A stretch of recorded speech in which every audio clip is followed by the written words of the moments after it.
This is the end. This was a disgrace. This was a rigged trial by a conflicted judge who was corrupt. It's a rigged trial, a disgrace. They wouldn't give us a venue change. We were at 5% or 6% in this district, in this area.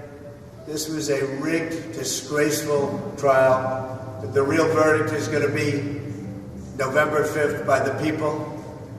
And they know what happened here, and everybody knows what happened here. You have a Soros-backed DA, and the whole thing. We didn't do a thing wrong. I'm a very innocent man, and it's okay. I'm fighting for our country. I'm fighting for our Constitution. Our whole country is being rigged right now. This was done by the Biden administration in order to wound or hurt an opponent, a political opponent. And I think it's just a disgrace. We can officially now say America can have convicted felon as a president. I'm using this word convicted felon because a lot of publishing companies right now are using it in their writings. But it's true. Trump was convicted and found guilty in 34 felony counts. And I am speechless. Before we're going to go deep in this conversation and start to discuss about whole trial, I want to talk about how crazy this sounds. There is nothing in the Constitution right now in the United States that not allow convicted felon or somebody in jail to run for president. So if Trump will be put in jail, he still can run for presidency, and he technically still can win and become president from the jail. What the hell? Can you just think about this, how absurd it sounds? I'm curious about politically how other presidents and how other countries will react to this nonsense. I'm so confused right now, and I want to unpack this with you. So, is America still free? Can we express ourselves the way we want to express? Can we trust the court in the United States? I don't know if you know how the whole court system and trial works. I just quickly want to unpack it for you. So basically, whenever there's a trial happening in your county area, people from that county are randomly selected to be a jury, to judge the person who court and city or other people trying to convict. So everybody who lives in the United States received a paper that is invited to be a jury in their county. And most of us know about this, but not a lot of people actually did it. So what happened next is you go to your local courthouse. We ask you a bunch of questions, and we ask you a bunch of questions to understand if you are biased about your opinion or compromised in any kind of way to determine and judge the person in the court. Let me elaborate. For example, the court case is about domestic violence. We will ask all the juries that was selected for this trial if any of them were ever abused or was abusing other people in domestic violence, or be some kind of connected to domestic violence. If the answer will be yes, automatically that jury is excluded from the trial because they are biased about their opinion. So for example, if I'm the woman who was beaten by her husband and I selected to be a jury for another domestic violence case where the husband was hitting his wife, my opinion as the woman who was abused by domestic violence are compromised. I will probably act emotionally towards this trial because I was experiencing the same kind of problem as a person in this courtroom. In this particular situation, President Trump's case was handled in New York and in the county where 96% of the people choose to vote for Biden. And you know, as our country is very divided right now, people who like Biden hate Trump and people who like Trump hate Biden. So if 96% of the people who are living in that area vote for Biden, that means we hate Trump. And what's the percentage would you think people who would be jury in that area would like Trump or hate Trump? Mostly, well, just statistically speaking, it's 96%, right? And if 96% of people hate Trump, that means they are biased. Imagine you have option to eliminate candidate of presidency of the opposite party that you are hating. Wouldn't you do that? I think a lot of people will do that. And because of this whole trial, for me personally, as of right now, from my understanding, doesn't make any sense. Whatever is going to happen within the trial, The jury's already decided that Trump is guilty. Before I begin my remarks, I just want to say a few words about what happened yesterday in New York City. The American principle that no one is above the law was reaffirmed. Donald Trump was given every opportunity to defend himself. It was a state case, not a federal case, and it was heard by a jury of 12 citizens, 12 Americans, 12 people like you, like millions of Americans who served on juries. This jury is chosen the same way every jury in America is chosen. It was a process that Donald Trump's attorney was part of. The jury heard 5 weeks of evidence, 5 weeks.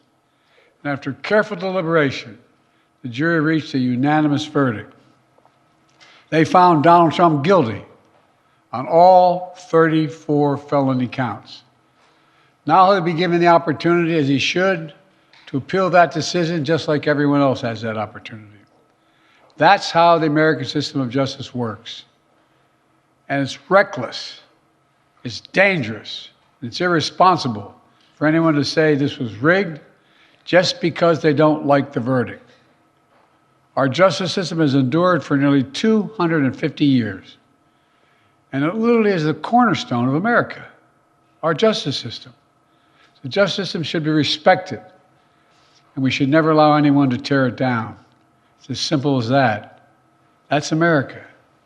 That's who we are. And if you are like me asking the same question, you'll be confused too. What to think about this trial? Comment below what you think about this. Do you think there is nothing wrong that the Trump was convicted in New York? Or you think something looks a little bit shady here? Or something is not sitting right with you? I want to actually read your opinion about this because I am myself confused. Funny fact, after Trump was convicted, in the 6 hours of period, he raised more than $34 million in donation for his campaign. That shows how a lot of Americans are supporting him, even still knowing that he is convicted felon right now. And it's funny how everyone right now using that word, convicted felon, all publishing company who are of course against the Republican Party or lean towards Democratic Party, we're using this word very often. I would assume it's a tactic to change public's opinion about Trump, so the people who wanted to vote for him will change their mind and vote for Biden. I read a couple of articles that because of this trial, a lot of businesses are leaving New York City because they are scared operating in the place that they feel threatened by jurisdictional system. We are saying that they are not feeling comfortable with their businesses and themselves being the business owner in the state no more. And I don't know how this will unfold for New York. One of my most concerned about the situation. I love America and I'm really rooting for her to be okay. I don't want to see people on the streets hating each other. I see how it's divided right now. How Republicans hate Democrats, Democrats hate Republicans, everybody is fighting with each other. And I think people forget about that this country is their country. Regardless of their political issue, people are your neighbors.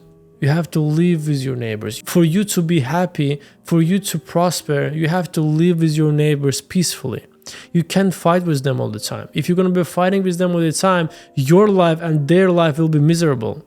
And other countries will use this to weaken the United States. I always say this to my friends who are always fighting about political views. It doesn't matter what you think if what you think is destroying your country, if that will lead to violence and war. No one wants war. You need to understand, other countries cannot conquer the United States because this country is so strong fundamentally, financially, military base-wise. The only way we can destroy this country is by destroying it from inside. By trying to push one people hate others and fight with each other. And if there's going to be a war within the United States, other countries will use it for their advantage.